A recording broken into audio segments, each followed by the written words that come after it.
Mangalda National High School at Pangasinan National High School parehong binulabog ng bomb threat. Tutukan sa report ni Claire Lacanilaw.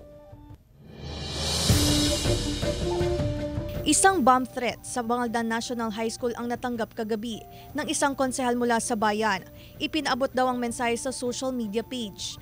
Kaya agad nagsagawa ng inspeksyon ng Explosive Ordnance Division and K9 Group ng PNP 4th District at Mangaldan PNP kagabi. Siyempre po natakot po kami kasi may ganun, baka kung ano po mangyari sa amin pagka buti na po nalaman namin yun.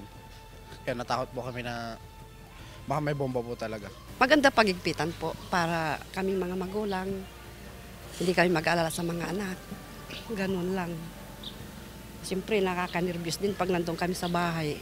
Pero matapos masecure ang lugar ng PNP, kinumpirma ng pamunuan ng Mangaldan National High School na walang natagpo ang bomba at isa lamang itong bomb hoax. Pakipag-ugnayan po sa PNP agad para po ma-handle natin ng maayos.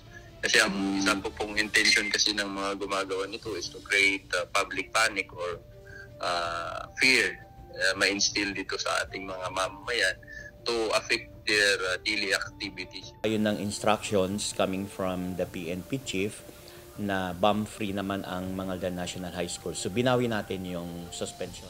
Dahil sa insidente ng bomb threat, mas hinigpitan pa ng pamunuan ng paaralan ang pagpapatupad ng no visitors pass, no entry para sa mga bisitang nais pumasok sa paaralan. Paraan na rin ito upang matiyak ang kaligtasan at seguridad ng mga estudyante at guro sa Mangaldan National High School. Nabulabog din ang klase ng mga estudyante at guro sa Pangasinan National High School sa Lingayen, Pangasinan matapos din makatanggap ng bomb threat ang eskwelahan.